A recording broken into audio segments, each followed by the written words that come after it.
primeira, mas ver sexta-feira um grupo específico de pessoas buscando refletir a palavra de Deus, buscando e com interesse Jesus Cristo, tendo como tema a obra do Senhor na vida e como nos relacionamos com ela.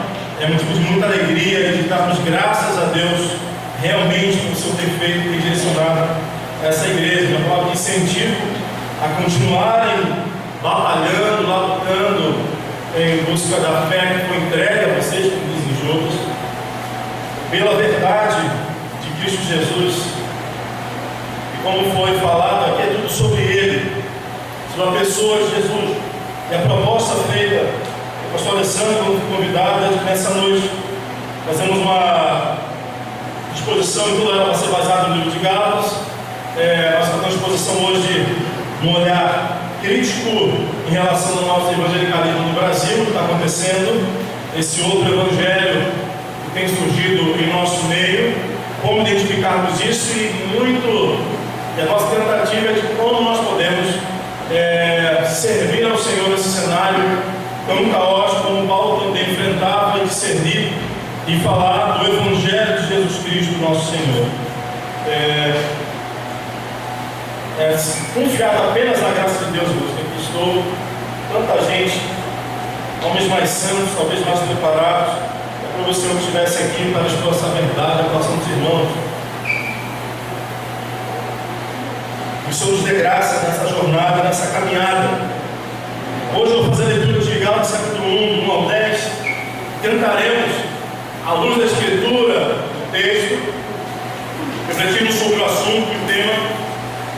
O Evangelho sem cruz não é Evangelho. Não é Evangelho. Paulo, então, diz assim, Gálatas capítulo 1. Está apresentando Paulo, apóstolo, não da parte de homens, nem por homem algum, mas por Jesus Cristo, por Deus Pai, quem ressuscitou dos mortos, e todos os irmãos que estão comigo, as igrejas da Galácia. Graça e paz da parte de Deus, Pai de nosso Senhor Jesus Cristo, o qual se deu a si mesmo por nossos pecados, para nos livrar do presente século mal, segundo a vontade de Deus, nosso Pai, a qual a glória para todos sempre. Amém. Maravilha de tão depressa passeis daquele que nos chamou a graça de Cristo para outro Evangelho, o qual não é outro, mas alguns que vos inquietam e querem transtornar o Evangelho de Cristo. Mas ainda que nós mesmos, ou um anjo do céu, nos anunciam outro Evangelho, além do que vos tem anunciado, que seja anátema, assim como já vos dissemos agora, de novo também, vos digo, se alguém vos anunciar outro Evangelho, além do que já recebeste, seja anátema, porque pessoal agora, a homens ou a Deus, ou procura agradar a homens, se procura agradar a homens, não seria escravo de Cristo. Irmãos, antes de entrarmos propriamente no texto, pensarmos é muito importante a gente perceber para quem Paulo está escrevendo e a data, porque é uma discussão muito grande, mas sobre que região ele está escrevendo. Se é Galácia, é claro, está escrevendo um grupo de pessoas, ou seja, um grupo de igrejas, não é como uma carta, por exemplo, aos Filipenses, que era uma igreja. Quando eu falo igreja, no Novo Testamento não é templo, é casa, é encontro em torno do Cristo ressurreto. Essa carta é endereçada a uma região. Paulo provavelmente pregou na sua primeira viagem. Alguns colocam como a região do norte, e se assim for, porque não há referência em Atos dessa região do norte, Paulo indo, mas era o termo usado como província, era a Galácia do Norte. Mas, ao perceber no capítulo 2, a celeuma que acontece por causa da circuncisão ou não, ele discute com Pedro e exorta Pedro. A gente traz, e a teoria que eu abraço, é que essa carta, então, é a primeira carta do Novo Testamento. Ela entrou datada antes de Atos 15. Por quê? Em Atos 15 se fecha a questão de como os gentios chegariam a fazer parte do povo de Deus. Em Atos 15 se bate o martelo. Entende que Deus salva judeus e gentios por sua graça, mediante Jesus Cristo. Então não faria sentido, no capítulo 2, Paulo exortar Pedro. Pedro estaria de maneira rebelde contra uma decisão da própria igreja, que ele fez parte também, estava lá no dia da discussão do concílio. Então, por causa disso, e alguns outros argumentos, Paulo então essa carta como a primeira do Novo Testamento. E sendo a primeira, nós temos que olhar com muito carinho. Martinho Lutero chamava essa carta, a maioria dos reformadores e pais das igrejas tem uma relação muito íntima com Romanos. Romanos é, sem dúvida nenhuma, o tratado teológico do Evangelho. Chegarmos em Romanos é que nós temos do supra-sumo da teologia cristã em relação às letras básicas do Evangelho. E Lutero falava que Gálatas era a sua Catarina, o nome da sua esposa, porque ele tinha uma afeição muito grande por ela, porque essa carta tem como tema principal liberdade em Cristo. Como a igreja pode, de verdade, ser livre em Cristo? Como a igreja deve viver em relação a Cristo? E é nessa carta que Paulo já vai falar daquilo que é central em toda a sua exposição, em todas as suas cartas, a justificação por Jesus Cristo mediante a fé. Nós somos justificados por Jesus Cristo, e o meio que ele usa para nos justificar é a fé. Não é a fé sozinha que me justifique, mas a fé nós vamos falar um pouco mais sobre isso. Então o apóstolo Paulo, ao escrever essa carta para essa região, fruto da primeira viagem missionária que passa com Barnabé plantando essa igreja, e há relatos, e chega ao ouvido de Paulo que a igreja está se afastando da verdade do Evangelho. Primeira coisa que eu quero dizer é o seguinte: a minha intenção nessa hoje não é falar daqueles que estão fora, de maneira escrachada, negociando Cristo. A nossa minha preocupação é atingir nós que estamos aqui nessa noite.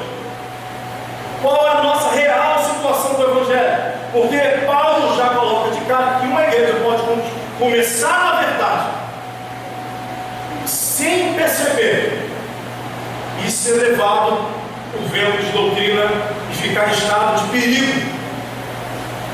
Por isso, lembrando da reforma, e o lema é: a igreja reformada sempre reformando. Essas doutrinas nunca ficam velhas. O Evangelho, irmãos, o antigo Evangelho, ele é maravilhoso, ele não precisa de novidade, porque ele próprio é a novidade eterna de Deus. Se o Evangelho não é suficiente para comover seu coração e atraí-lo a Deus, nada mais o será. O resto é tentativa humana, carnal, e não pode gerar nada no coração.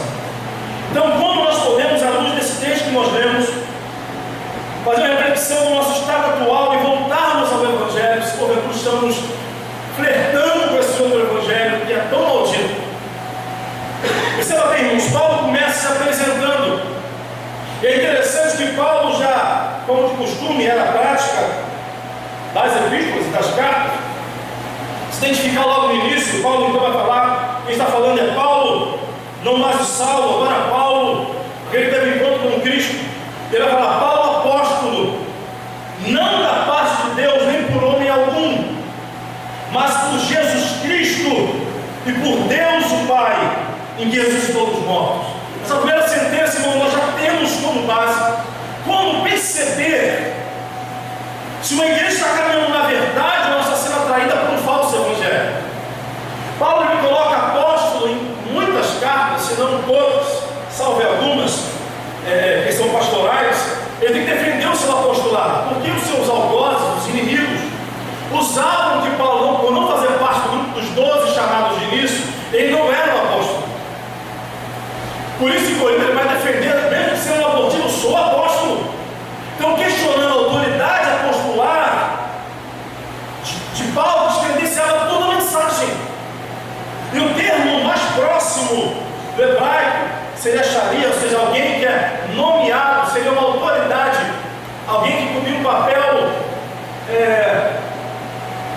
de autoridade otorgada, alguém que dava esse shalia ou shalim, autoridade para representá-lo. E tudo que esse homem falasse seria como se ele mesmo estivesse falando.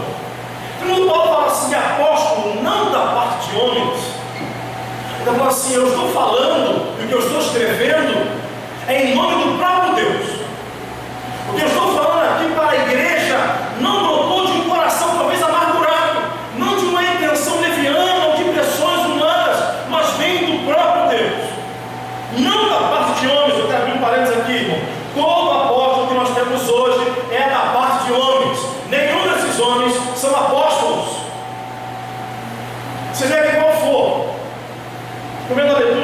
problema sobre o apostolado em nossos dias. O que Paulo está dizendo aqui não tem nada a ver com o que está acontecendo hoje na igreja. Esse movimento apostólico herege, não tem nada a ver com isso, pelo contrário. O que Paulo está dizendo é que de verdade ele é o apóstolo, irmãos, e não da parte de homens. Irmãos, uma igreja sentada no Evangelho, que é marcado por essa verdade da cruz de Cristo, ele tem a certeza, é isso, irmãos, que nos motiva na profundidade ao só pregar o Evangelho, e nos dá profundo temor e tremor. Irmãos, o que nós estamos nessa noite aqui, por isso, a gente precisa repensar essa questão de intimidade com Deus, porque a intimidade com Deus não nos dá uma irreverência, pelo contrário, a intimidade com Deus me faz ter um temor absurdo dele, porque percebo que diante de quem nós estamos. Por isso a igreja sentada no Evangelho, ela tem temor profundo de Deus, porque ela sabe que a mensagem que ela carrega não vem do coração do homem, mas vem do coração do próprio Deus e Pai, em Jesus Cristo. Você precisa ter certeza, por isso devemos vasculhar o nosso coração, para que Deus tenha misericórdia de nós, para que possamos pregar o Evangelho que não é nosso, mas é de Deus. E Paulo fala isso, eu sou chamado por Deus, tem certeza que quem comissionou foi Deus. Eu sou apóstolo da parte de Deus por Jesus Cristo. Irmãos, Paulo em toda a carta ele fala de Jesus Cristo o tempo todo, e nessa saudação ele vai tratar sempre Deus Pai e Jesus Cristo. Sou apóstolo, fala assim, por Jesus Cristo. Esse povo é por meio dele. Eu fui chamado por meio de Jesus Cristo. Irmãos, não é possível. E aqui para as ovelhas, e qualquer um que chega aqui nesse púlpito, em qualquer outro lugar, que pregue falando sobre Elias, Pedro, qualquer um personagem da Bíblia, em que pregando ele não citar a obra de Jesus Cristo e o próprio Jesus Cristo, ele não pregou o Evangelho. Se eu falar sobre Adão, eu preciso falar de Jesus. Se eu falar da viúva sustentou Elias, eu preciso falar de Jesus. Porque todo o Evangelho aponta para Cristo. Ele recebeu o nome sobre todo nome, e é Ele que se adorado. Paulo fala, eu sou não por meio de homens. Irmãos, tem sido um grande problema da igreja, se não o maior problema da igreja, que muitos dos pastores que hoje estão no público, as pessoas que estão dirigindo a frente da igreja, não foram chamados por Deus para tal função. Isso é um problema grave na igreja. Porque quando não há essa convicção, Deus com a sua graça chamou e colocou você como parte e função do corpo, nós não vamos glorificar a Deus com a nossa vida. Ele fala assim, por Jesus Cristo e por Deus o Pai. Ele vai falar que ressuscitou dos mortos. Já colocando, irmãos, claramente que, irmão, a teologia da cruz era o contraponto do Lutero, na época que tinha duas teologias, a da glória e a da cruz. A igreja moderna repete o erro da Idade Média, que ela abraçou a teologia da glória. O que é essa teologia da glória? Que a partir do momento que eu vou para Cristo, que eu começo então, e eu sou adotado em Cristo, né, o Pai me adota por meio de Jesus Cristo, a partir de agora, minha vida vai ser só uma vitória. E que agora eu vou crescer em todas as áreas da minha vida, em que agora não terei mais problema, em que agora eu vou crescer. Nós não queremos essa teologia da glória. Só que isso já entrou no nosso meio, já nos impregnou. Hoje pela manhã eu estava carregando entulho lá em casa de obra, e o rapaz do carrinho a pegar o carrinho, colocou lá em cima ajudando, na caçamba falou, só vitória. Não é possível. Você identifica que é cristão e fala, irmão, só vitória. Porque o que está por trás da teologia da glória, miserável, que escraviza, que diz para você que você é mais do que vencedor, mas sem olhar o versículo anterior, que você vai vencer todas as coisas, não tem mais enfermidade, não tem mais problema, desemprego não te alcança, que agora você vai construir o melhor dessa terra, e que agora você vai caminhar nessa miserável dependência, está tudo bem para ser feliz. E Lutero vai falar da sua teologia, que muito me influenciou assim, porque é o Evangelho, fala assim, não, nós abraçamos a teologia da cruz, que mostra para nós que a partir de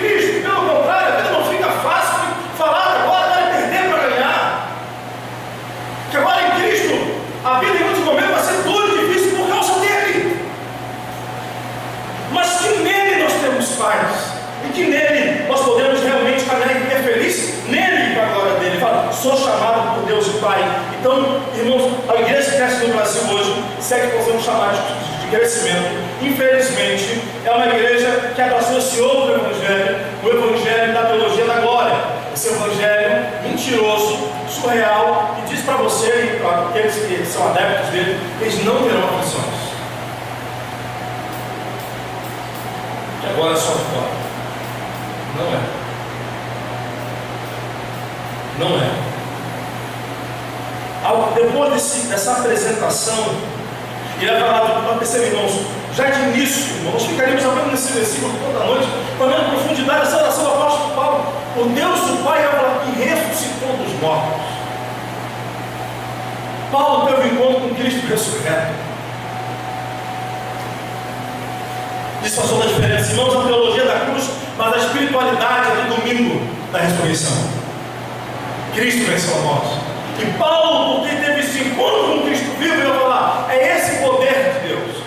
Porque é esse poder de Deus, e por causa dele que ele me fez um dos seus apóstolos.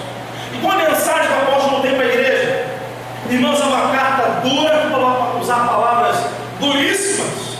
Mas percebem, irmãos, a doçura do coração do apóstolo. Ele está falando para irmãos,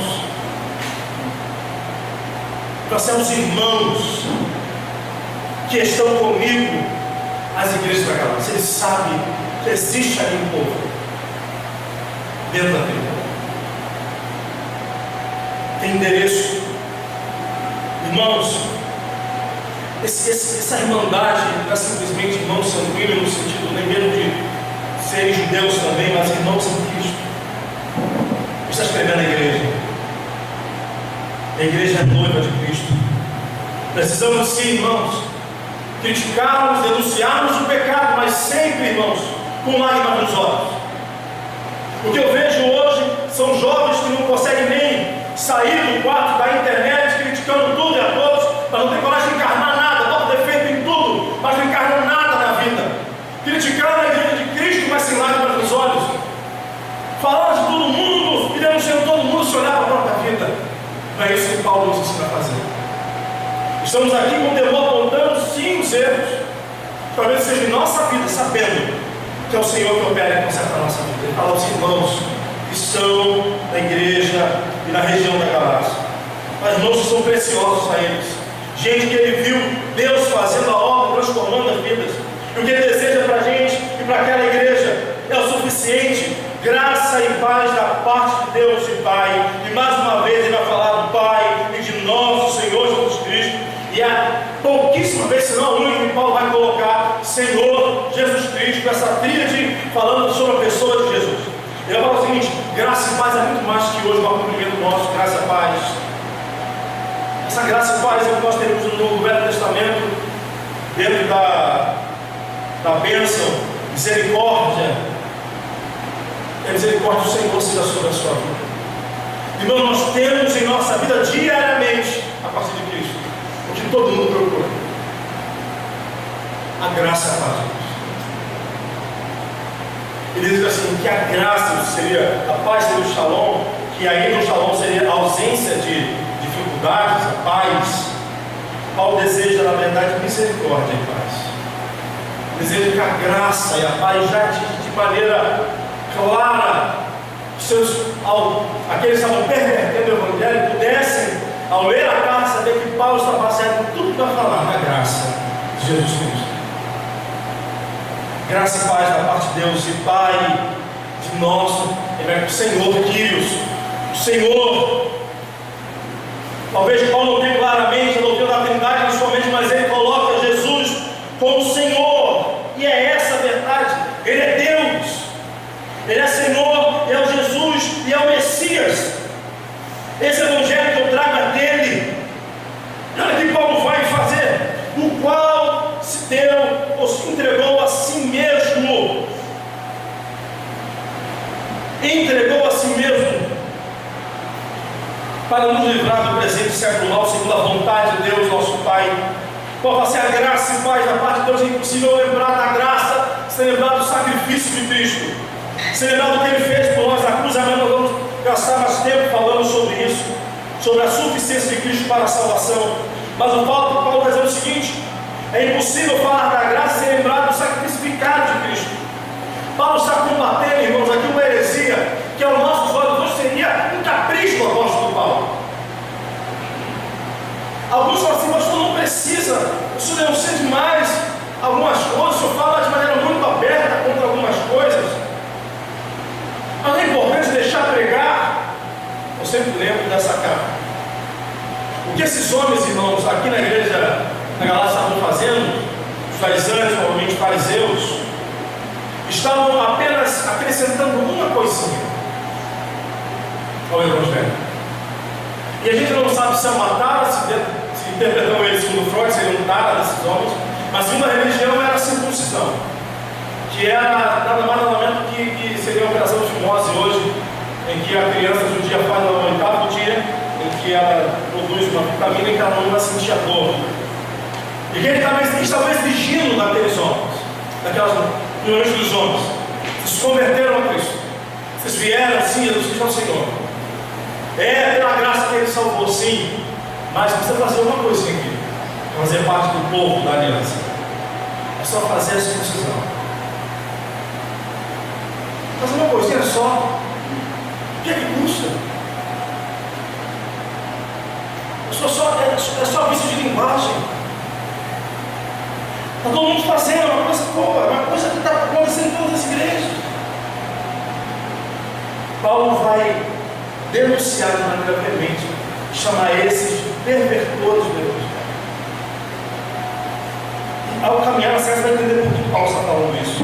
Quando ele vai falar o qual se deu a si mesmo por nossos pecados, ele está fazendo uma defesa clara do Evangelho contrária àqueles homens.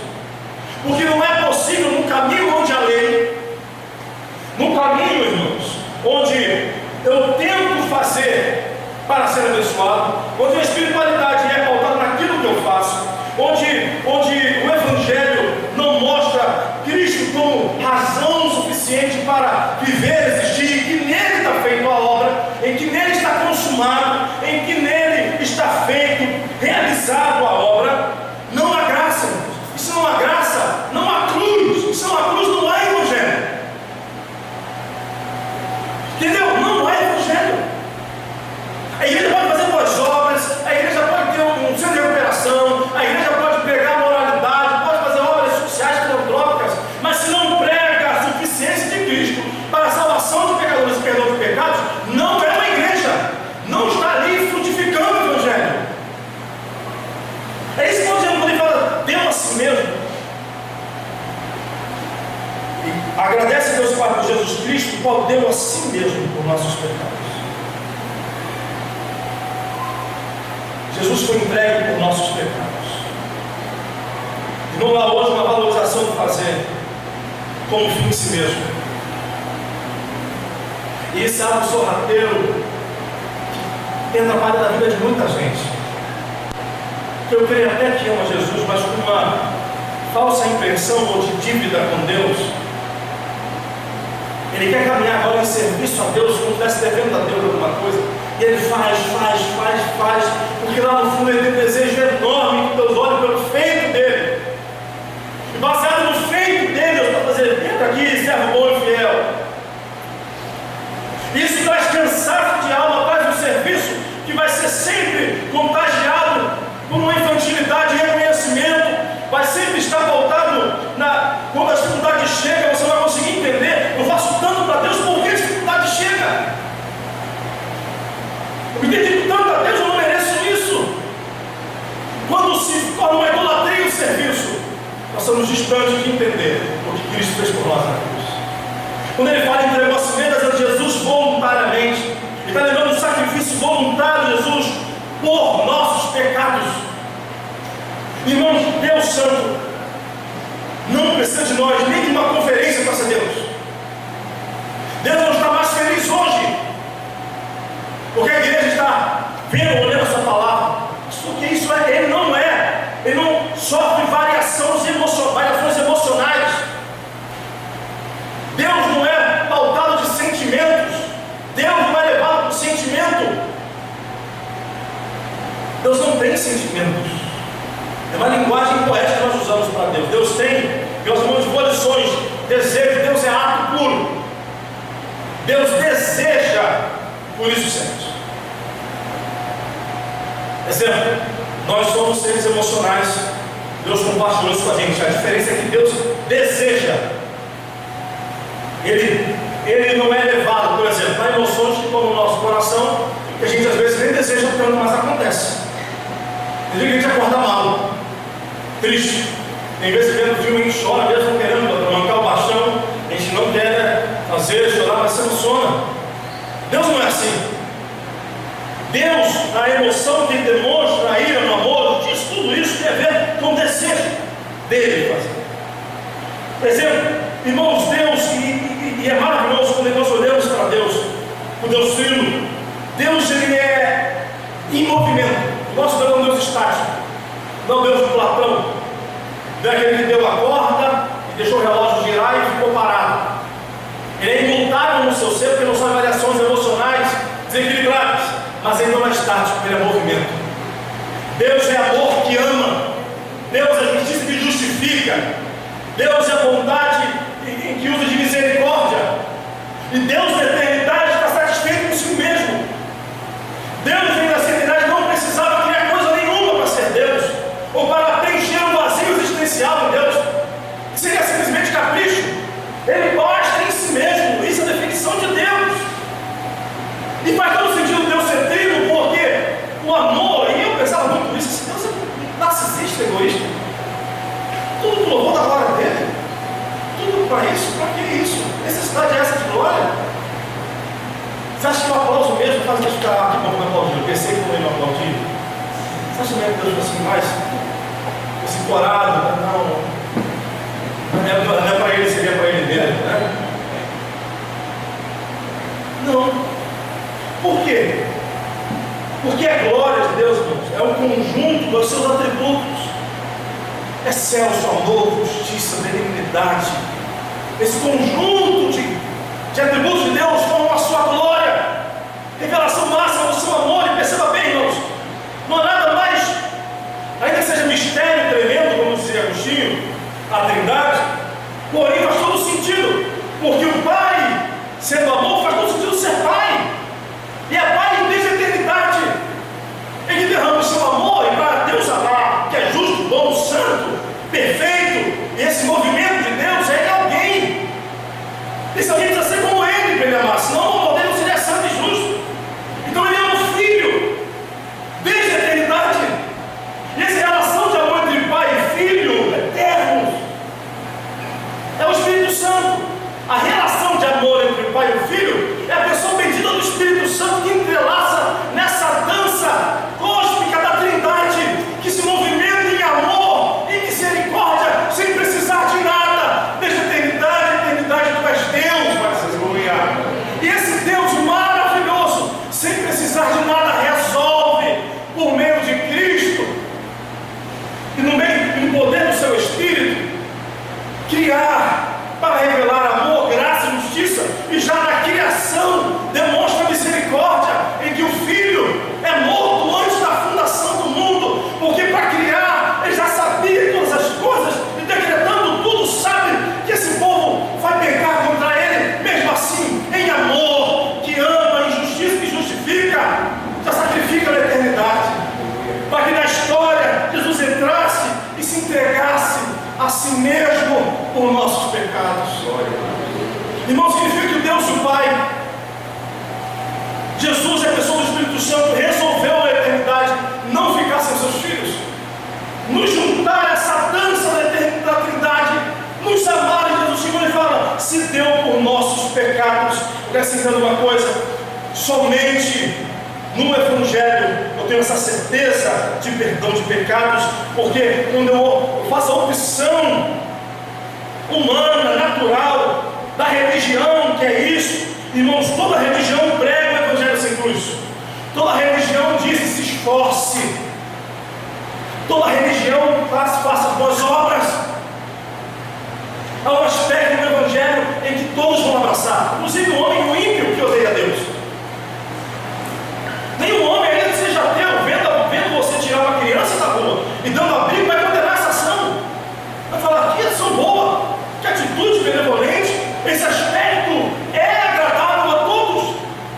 a pregar o Evangelho, até denunciar o pecado. Perceba que Paulo já declara, ele se deu por nossos pecados. Então, se ele se deu por nossos pecados, irmãos, amanhã nós vamos voltar isso mais profunda.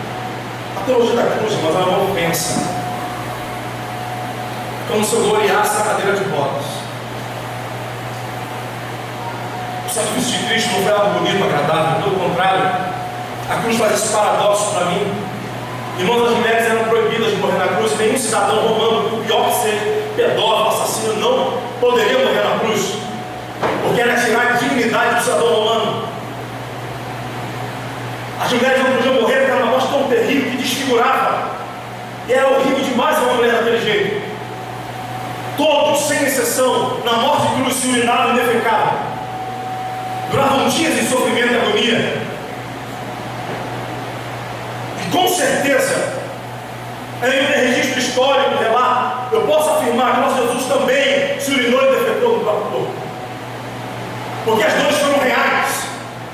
O cravo furou a sua mão, estava lá o filho amado do eterno Deus, estava lá aquele que desde a eternidade sempre andou em comunhão com o Pai, aquele que não tem pecado nenhum, se fez pecado por nós, aquele que o Cordeiro de Deus que tira agora o pecado do mundo, nessa ação de tirar, se cobre dos nossos pecados.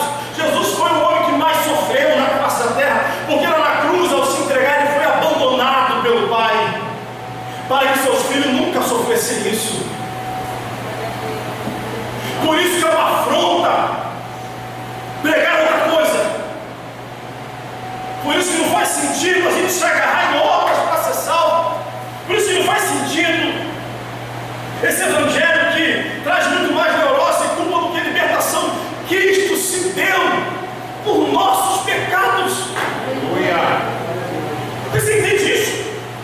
Imagine só, tentando trazer para a nossa realidade, ainda que seja um exemplo muito juro, tenho aprendido muito sobre a questão da família, sobre o papel do homem. O problema, irmão, da igreja hoje é que as famílias não refletem a glória de Cristo. Salvação individual é uma invenção do Ocidente. A Bíblia fala de salvação de família, principalmente, e esse fardo dado aos homens, de ser aquele que leva em cada casa. Se o homem é cristão, ele precisa ser o pastor da sua família. Se você, uma coisa para você, se você aqui, meu irmão, homem, está difícil arrumar homem hoje, muito mulher, né? Uma crise de um menino, ficar 30 anos gastando tempo, dinheiro no videogame. Lá na igreja fala para mim, mas não dá para namorar, primeiro, ele é homem. É homem mesmo ou não, garoto, mulher? Então nem começa. Segundo lá é homem, trabalha, pode trabalhar? Ou não? Se você é rico não pode trabalhar? Não gosta, também não namora. Terceiro, ele vai ser responsável pela sua vida espiritual, ele vai te dar suporte, ele vai orar com você, vai caminhar com você. Não, então nem começa. Se você é homem aqui, você não está direcionando a sua casa em oração, se você não está levando a sua família, não está ensinando a sua esposa, você está em pecado gravíssimo diante de Deus. É por isso que nossas igrejas são falsas, são levadas ao falso evangelho, porque não há em nossa casa a luta pelo evangelho. E é uma batalha mesmo. Agora imagine você que tem a sua filha, mas você tem uma filha linda. Agora imagine que com todo amor, com todo carinho, ver um pirralho miserável desse casar com ela, né? Desgraçado casar. Diz o pastor Marcelo também que tem filha assim mesmo. Alguém vem e você sabe que esse homem é um traste, e você sabe que esse vai fazer sua filha sofrer, e ela chega na sua casa chorando, dizendo o que ele fez por ela. Homens que têm violentado as suas esposas, negando ser homem, ser protetor, tem feito mal. A vontade, irmãos, minha, humana, é de socar, de quebrar os dentes dele todo, é de bater mesmo. É verdade. É de fazer isso. Essa é a nossa vontade.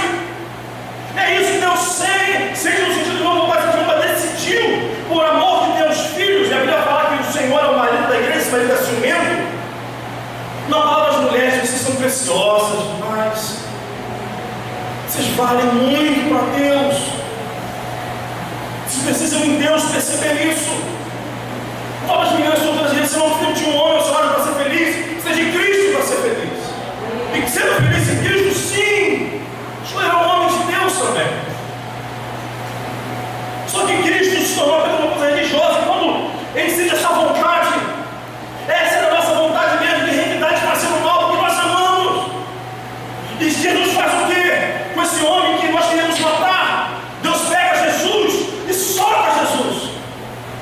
pai então mata o filho, para que esse homem pudesse ter a oportunidade de misericórdia sobre a vida dele.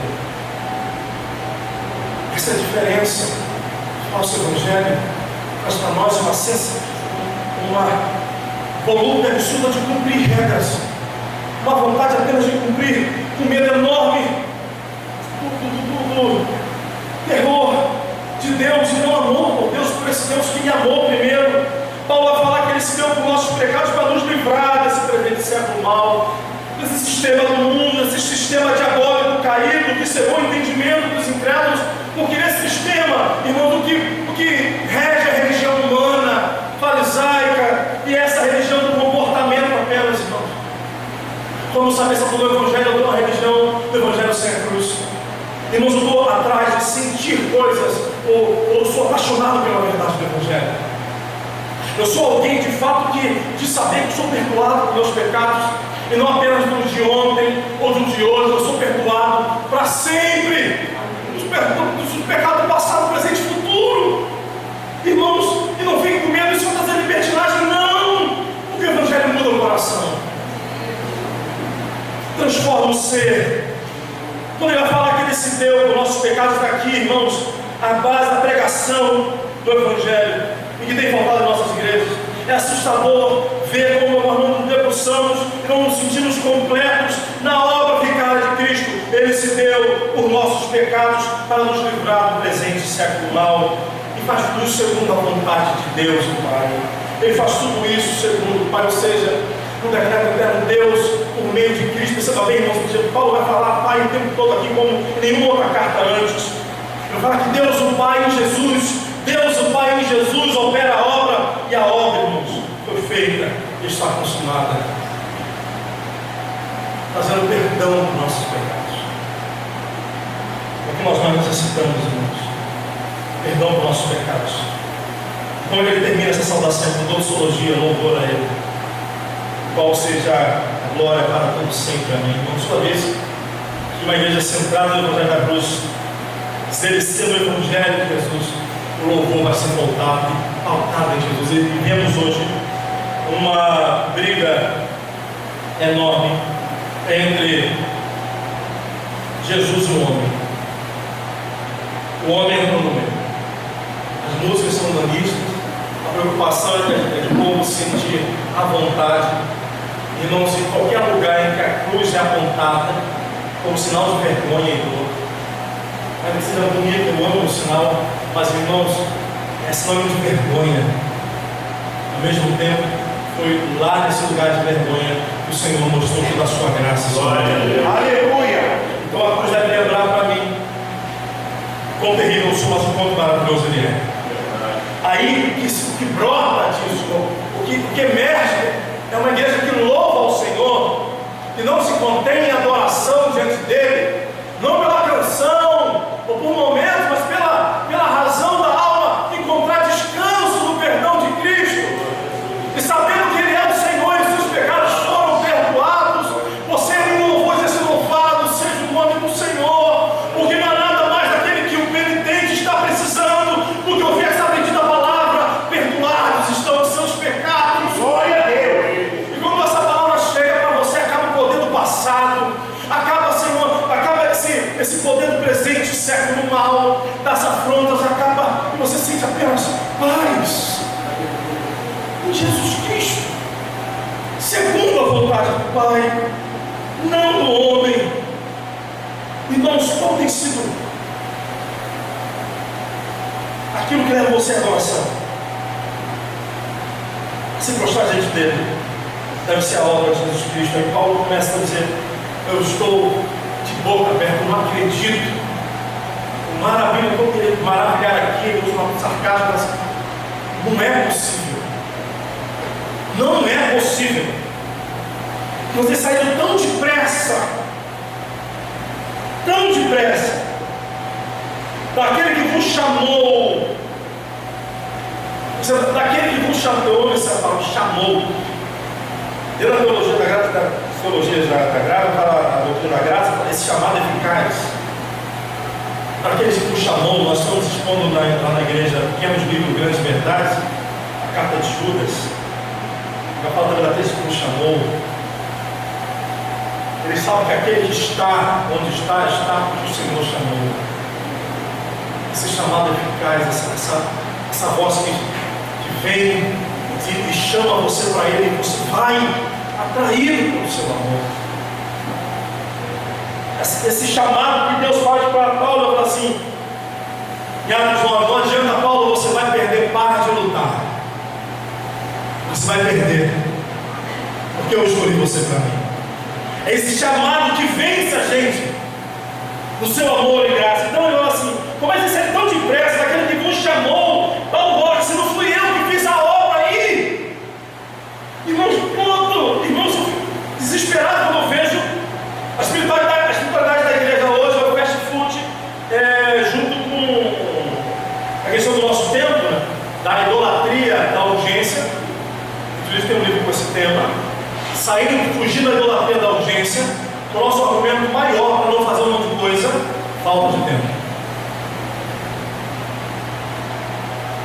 E a pergunta que eu faço para você, e eu refaço para mim todos os dias, é o que se estou fazendo deveria realmente ser feito e naquele momento era para ser feito. Porque nós gastamos grande tempo da nossa vida com um esforço enorme para fazer coisas que não deveríamos estar fazendo e deixamos de empenhar esforço, exercício e devoção naquilo que realmente deveria ser feito.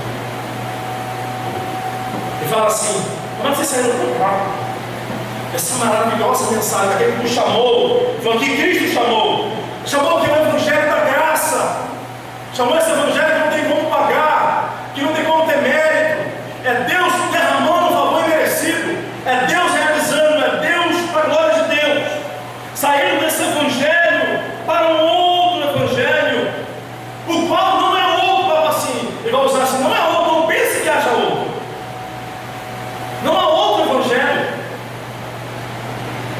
mas eles saíram do Evangelho desse outro Evangelho, porque eles saíram, ele coloca endereço a esses homens, porque alguns entre vós, não cita nome, mas a igreja sabia quem era, que querem transtornar o Evangelho, deturpar, podem quer mudar. Como é que vocês saíram tão depressa, como alguém mudando de partido? E não há como, irmãos, não há possibilidade. Entenda bem isso. E é um problema no nosso meio também terrível. Pela falta de reflexão e da cosmovisão do Evangelho, a partir da cruz de Cristo, que não é só para fazer uma teologia de domingo, mas é para a minha vida, a gente consegue, a gente tenta abraçar a doutrina do Evangelho, da graça, e quer continuar com o copo orado. Ainda, a gente quer continuar fazendo campanha, a gente ainda quer uma oração do ungido para sanar minhas feridas. Bom, mas isso não faz sentido. Abraçar o Evangelho da graça e abraçar essas coisas não faz sentido. Só quer comida rápida. Pastor, como é que eu passo para isso? Para ser feliz? Eu falo, filho, vamos lá para Mateus 5. Não, isso não é uma resposta rápida. Toda vez que alguém chega para mim e pede oração para mim, eu só oro uma vez. Na segunda eu já oro junto, na terceira é claro. Para ele saber, Deus não me ouve mais do que ouve a Ele, se está em Jesus. Porque meu coração é vaidoso o suficiente para eu começar a achar que Deus me ouve mais do que ouve a Ele, e eu achar que minha oração é especial, fazer dele dependente de mim, não de Cristo. Mas o povo gosta disso. Como tem o pastor Rodrigo dizendo, eu estou aqui no Monte Oreb, jejuando por você.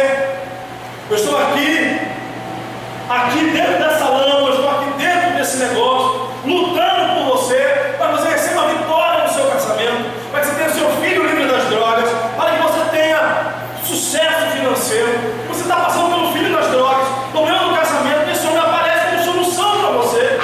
Então você é tentado a ir de encontro a esse homem, para que esse homem então possa deliberar sobre você as bênçãos de Deus. E fala, não! Isso é um outro evangelho fraco, medíocre.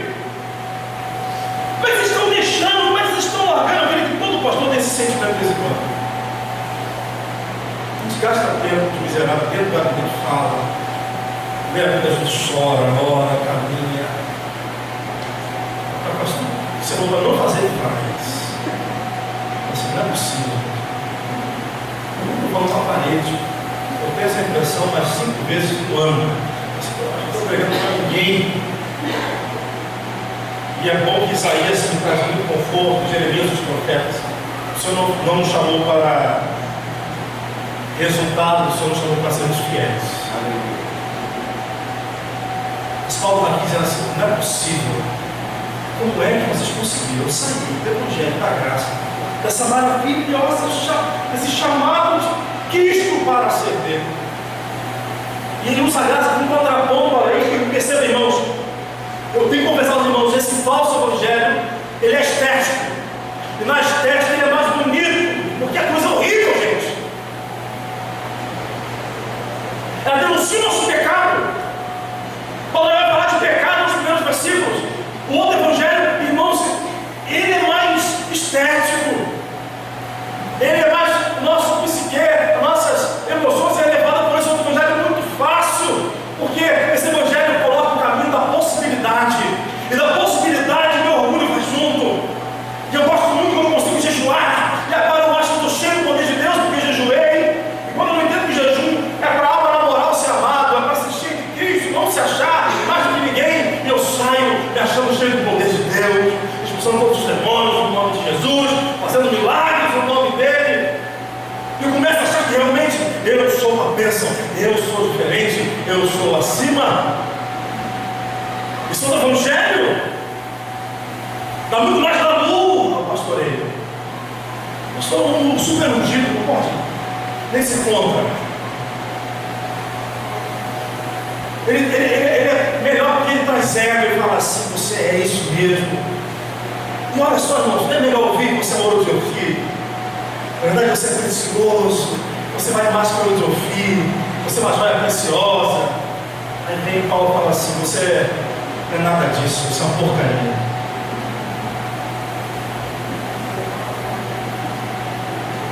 Você é alguém tão terrível que as suas obras, até isso, sem a graça, é absorvente usada. Diante da cruz, quando você está vendo essa vergonha, isso é você, que você deveria receber. Fala assim: você está aqui pendurado, você irá para ser morto pela sua ofensa. Quando o Evangelho é pregado e fica claro que você é inimigo de Deus, que a sua mente maquina contra Deus, maquinava contra Deus. Esse outro Evangelho não vai tocar nessas coisas para não perder. Vai ter um monte de gente mimada, príncipe e princesa do Senhor, que não pode passar pela dificuldade, que abandona. Não entende que o valor está na pessoa de Cristo. Todo o valor que Deus te dá é em Cristo Jesus. Comece a declarar essa maravilhosa graça para tentar viver por essa lei.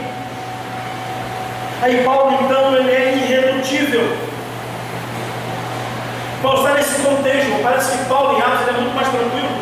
Mas aqui, ele vai dizer o seguinte: ainda que nós mesmos, aí Paulo se coloca, né? O apóstolo que está falando em nome de Deus fala assim: eu só estou em nome de Deus quando estou com o Evangelho de Jesus Cristo. Porque se eu mesmo, ainda que tenha a carteirinha de apóstolo, e sou apóstolo de verdade, ainda que eu mesmo vos anuncie, o Evangelho deve ser anunciado, irmãos. Essa palavra até é bonita, mas é uma falácia. Os de Assis fala o seguinte: prega quando todo fala e quando necessário. Mentira, tem que falar. O Evangelho é anúncio, é notícia, uma boa notícia. Você fala assim: olha, eu não falo nada, mas não vou ficar com isso. Pode trazer glória para o nosso Senhor. O Evangelho é anunciado, precisa ser anunciado. Evidente, uma obra de misericórdia, mas anunciado. Então é o seguinte: se eu voltar aí de um encontro que foi tremendo, se eu voltar de um movimento novo dos apóstolos agora, se eu começar uma nova onda de espiritualidade, que deve se cantar virado para o norte, que deve ser agora orar de cabeça para baixo, deve agora orar com o palco para baixo. Se eu voltar pregando outro Evangelho que não seja o que eu já vos anunciei, vai ser uma novidade.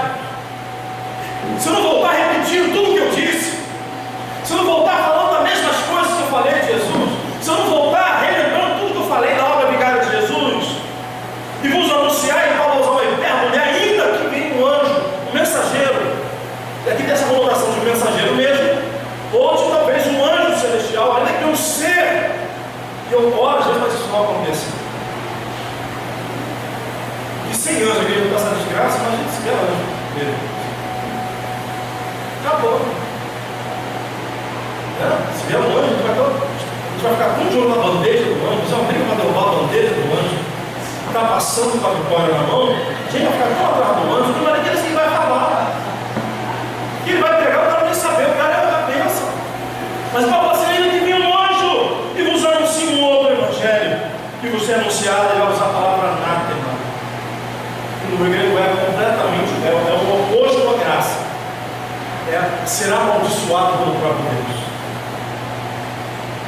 Que esse seja amaldiçoado pelo próprio Deus. Se eu vier pregando, que eu seja amaldiçoado pelo próprio Deus. É preciso tomar posição. A igreja que anda na verdade precisa sim pregar na verdade. Quando se prega a verdade, nós estamos automaticamente denunciando a mentira. Ele repete, mas sempre faz, como já disse. Novamente estou repetindo. Eu gosto muito dessa questão da repetição, porque esse falso evangelho vem sempre trazendo novidades. Sempre traz uma nova onda. Jesus repete o tempo todo. Assim como meu filho repete o tempo todo para não fazer, ele assim faz. A repetição é um método eficaz. Não canse de repetir o evangelho. Falar dessas verdades. Mas eu vou repetir o que eu falei. Se alguém nos anunciar esse outro evangelho, além de que vocês já receberam, Paulo evoca a memória de que vocês já receberam. Quando repete a sentença, seja amaldiçoado.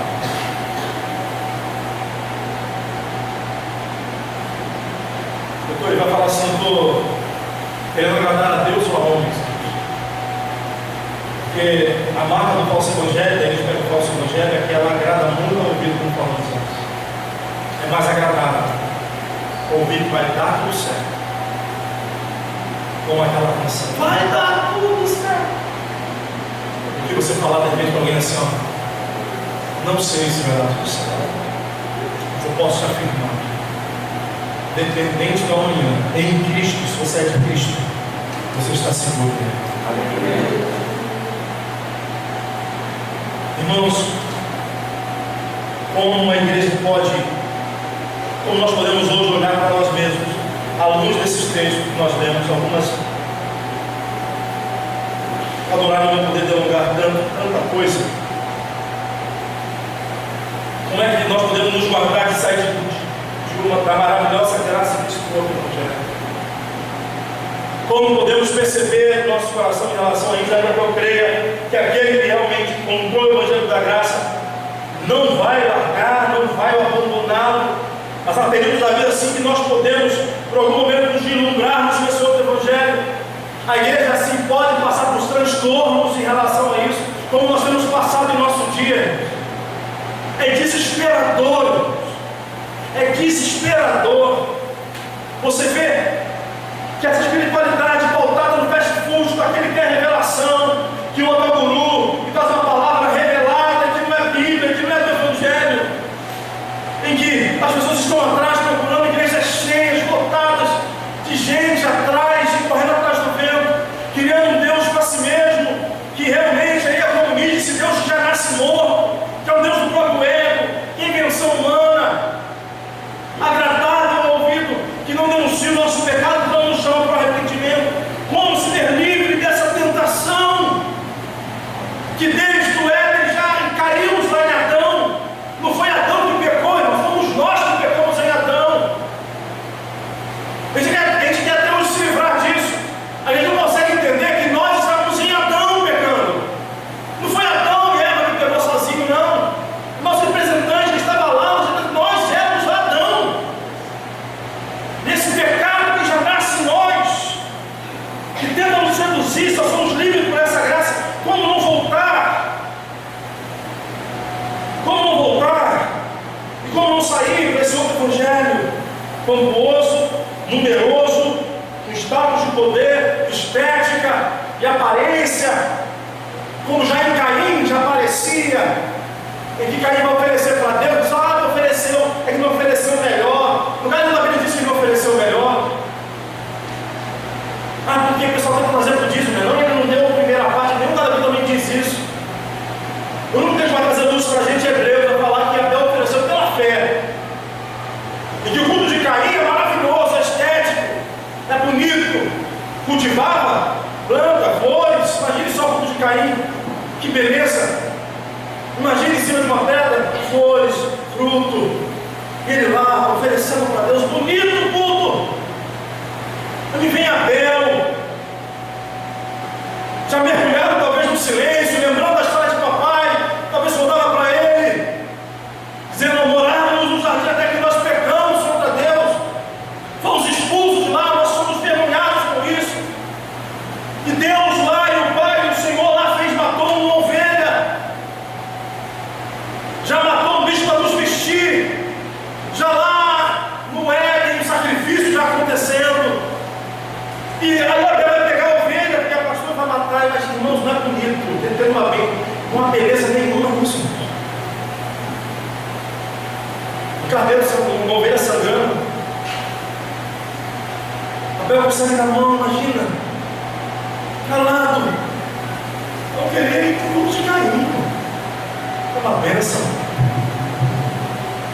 Quem sabe receba 2 vezes mais, flores, comida. É feio, no sentido, não digo tudo no ato estético, nada disso, mas a beleza é outra.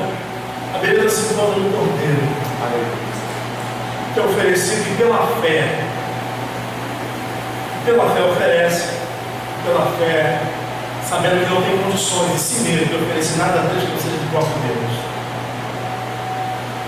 E nesse caminho do Evangelho que seduz, sou guardado quando eu percebo aquilo que a cruz grita para mim todo dia: eu sou indigno, mas eu sou amado. Aleluia. Entender que Deus me ama, o Pai me amou com a mesma intensidade. Perceba bem isso, com a mesma intensidade que Ele me ama, e me ama o Filho na eternidade. Olha que absurdo, o Pai me ama da mesma forma que Ele ama Jesus Cristo. Glória. E esse amor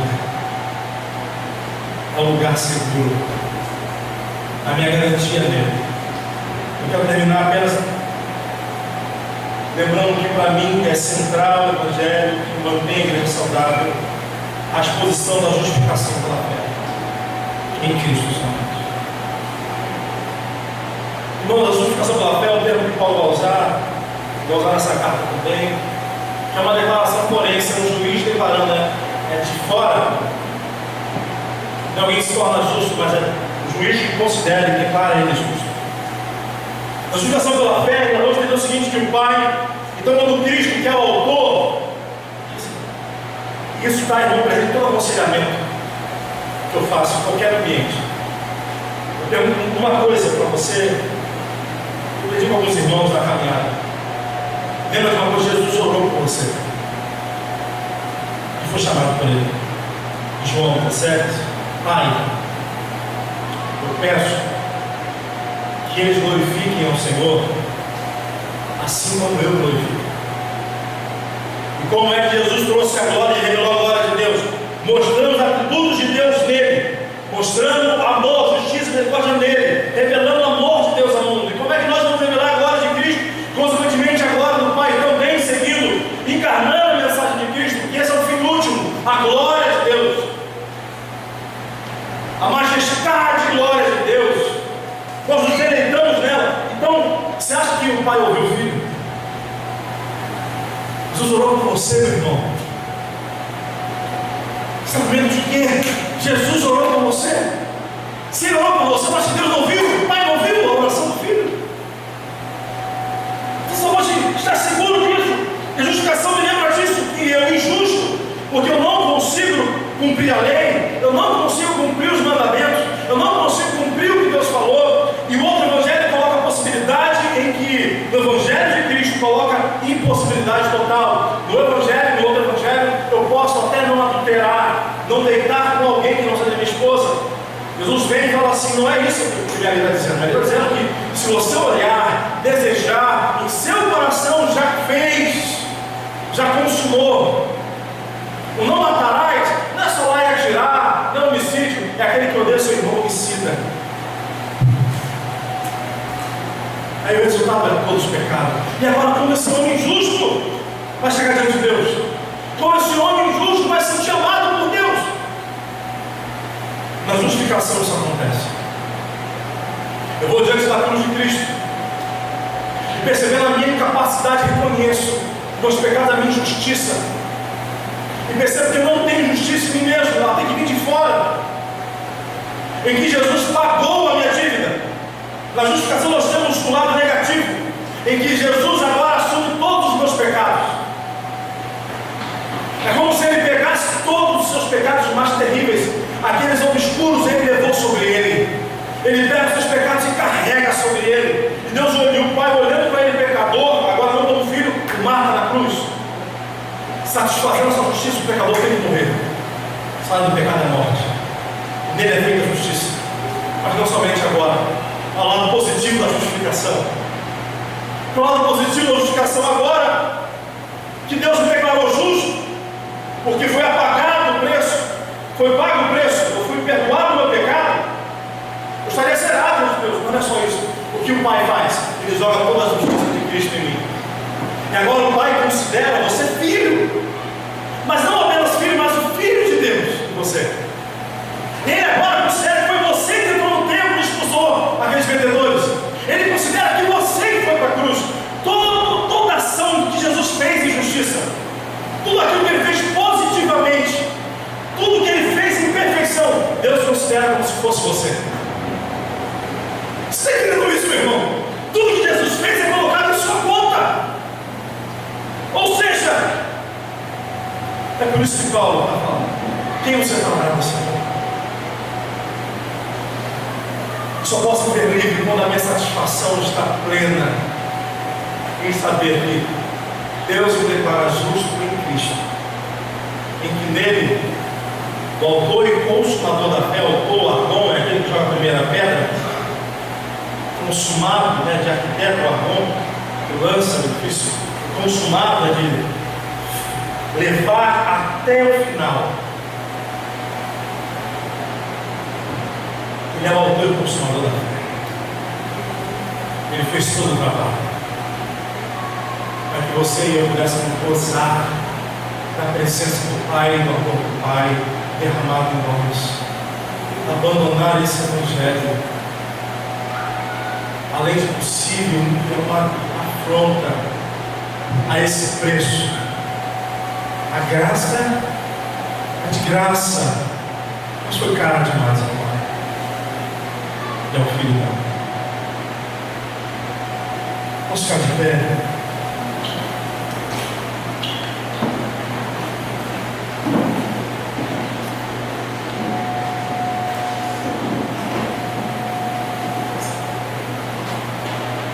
Esse caminho talvez não seja tão popular, não seja um movimento de crescimento, ainda que creio que Deus atrai o seu sim, Deus faz a sua obra.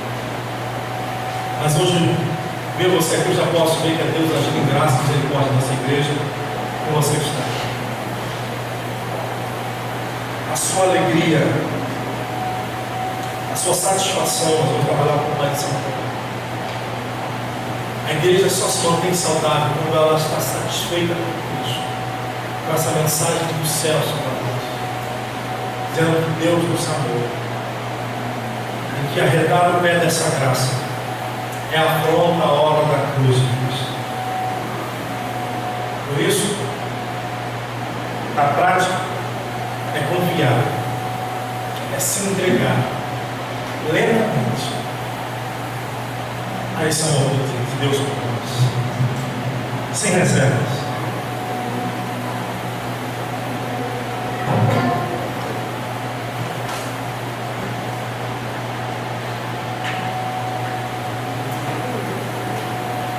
Dificilmente a nossa grande dificuldade é crer no amor de Deus por nós. Deus não nos enxerga mais nem a partir de hoje ou de ontem. Deus nos enxerga sempre a partir da cruz. Esse foi o papo. Lembrando que a nossa espiritualidade está na alegria, que o túmulo está vazio. Aleluia. Olhe para a cruz, mas eu levantar até domingo de manhã. O nosso Redentor venceu a morte por nós. Pelo amor de Deus por você. Queria que Ele ama você, Jesus Cristo. Vamos adorar o Cordeiro, ao Senhor.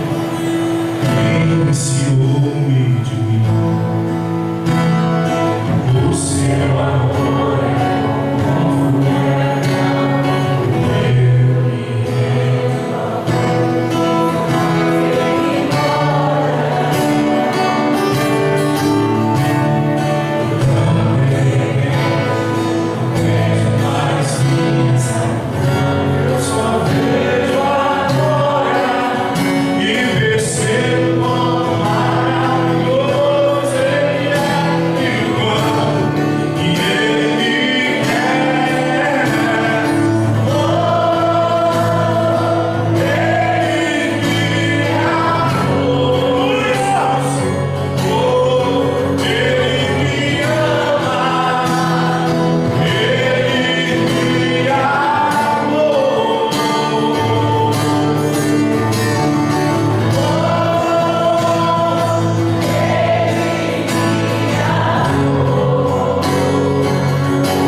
nossos pecados. Senhor não ignorou nossos pecados. O Senhor, para nos ter a eternidade, Glória a Deus. entregou o seu Filho por nossos pecados. E nele nós temos a redenção. Nele nós temos perdão e nele nós somos aceitos em Ti.